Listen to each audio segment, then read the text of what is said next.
दोस्तों हमारे चैनल पर आप सभी का स्वागत है। यदि आप हमारे चैनल पर नए हैं तो आप हमारे चैनल को सब्सक्राइब करें, लाइक करें, शेयर करें। दोस्तों आज का प्रसंग बहुत ही ज्ञानवर्धक है। यदि आप जीवन में सुखी रहना चाहते हैं तो कौवे की बात को हमेशा याद रखना। दोस्तों एक बहुत बड़ा बरगद का पेड़ था, उस पर कौवा कौवी घोंसला बनाकर रहते थे। दोस्तों दोनों का जीवन बहुत ही सुखी बीत रहा था। दिन भर वो अपने भोजन की तलाश में जाते थे और जब शाम हो जाती थी तो वो वापस आकर उस घोंसले में सो जाते थे। दोस्तों एक दिन काला सांप उसी बरगद के पेड़ के नीचे आ जाता है जहाँ पर कौवा कौवी रहते थे। ये बात कौवा कौवी को नहीं मालूम थी कि यहाँ पर सांप भी आ गया है। सांप ने दोस्तों क्या किया, बरगद के नीचे जो खोखली जगह थी वह उसी खोखली जगह में रहने लगा। दोस्तों एक बार कौवी गर्भवती हो जाती है और समय आने पर अंडे देती है। कौवा और कौवी दोनों ही बहुत खुश होते हैं और अपने मन में विचार करते हैं कि जब ये अंडे फूटकर इनमें से नन्हे बच्चे निकलेंगे तो हम खुशी जाहिर करेंगे। दोस्तों वो कौवा और कौवी अपने बच्चों की खुशी में एक एक दिन बड़े प्यार से गुजारने लगते हैं। दोस्तों एक दिन कौवा और कौवी अपने अंडों को छोड़कर भोजन की तलाश में चले जाते हैं। मौका पाकर सांप बरगद के ऊपर चढ़कर उन अंडों को खा जाता है।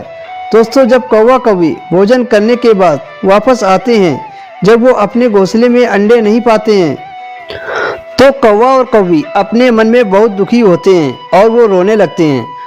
दोस्तों कौवा और कौवी ने इस बार तो अपने मन को शांत किया, लेकिन समय आने पर कौवी ने जब दोबारा से अंडे दिए, इस बार वो नहीं चाहते थे कि हमारे अंडे को कोई खा पाए। वो इस बार ये देखना चाहते थे कि आखिर हमारे अंडों को कौन खा जाता है। दोस्तों पिछली बार की तरह वो फिर से भोजन की तलाश में निकलते हैं, लेकिन भोजन के लिए न जाकर वो पेड़ में छिपकर बैठ जाते हैं और वो देखते हैं कि आखिरकार हमारे अंडों को कौन खा जाता है। दोस्तों थोड़ी ही देर में कौवा और कौवी क्या देखते हैं, बरगद के खोखले से सांप निकलकर आया और कौवी के अंडों को खा गया और सांप आकर उसी बरगद के खोखले में सो जाता है।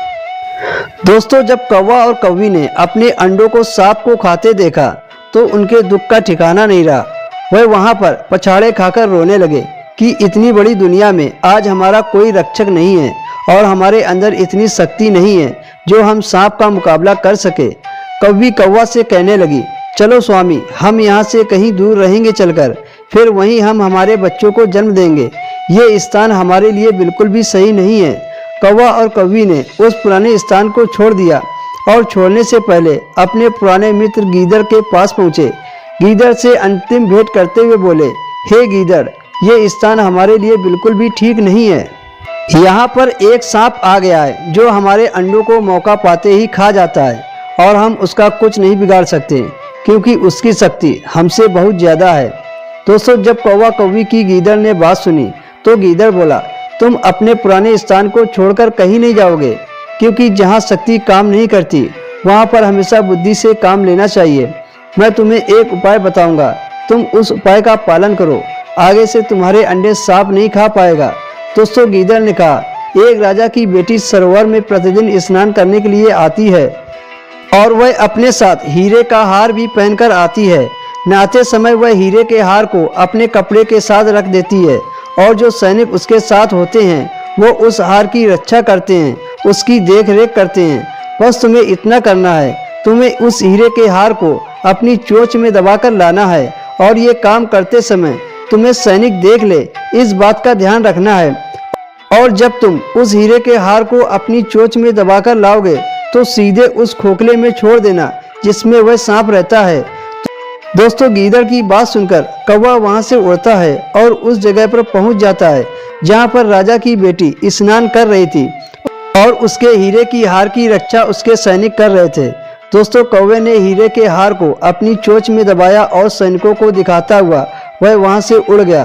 दोस्तों जब कौवा वहां से धीरे धीरे उड़ा तो उसके पीछे सैनिक पड़ जाते हैं और उसने हीरे के हार को ले जाकर उस स्थान पर छोड़ा जहाँ पर सांप रहता था।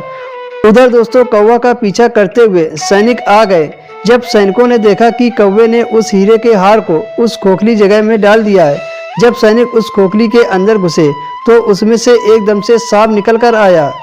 दोस्तों सैनिकों ने मिलकर उस सांप को मार दिया और उस हीरे के हार को ले जाकर उस राजा की बेटी को दे दिया। इस प्रकार दोस्तों कौवे ने शक्ति की जगह बुद्धि से काम लिया और उसने सांप का खात्मा करवा दिया। फिर वह पुराने उसी घोंसले में रहने लगे और कौवी ने फिर से समय आने पर अंडे दिए और उनके अंडे सुरक्षित रहे। समय आने पर उनके अंडों से छोटे छोटे बच्चे निकले। उन्हें देखकर कौवा और कौवी बहुत खुश हुए। दोस्तों इस प्रसंग से हमें यह शिक्षा मिलती है, जहाँ पर शक्ति से काम ना हो वहाँ पर हमेशा बुद्धि से काम लेना चाहिए। दोस्तों जो बुद्धि से काम लेते हैं वह हमेशा सफल होते हैं। दोस्तों यदि कहानी पसंद आई हो तो प्लीज़ हमारे चैनल को सब्सक्राइब करें, लाइक करें, शेयर करें, कमेंट करें, क्योंकि आपका एक सब्सक्राइब हमारे लिए बहुत महत्व रखता है।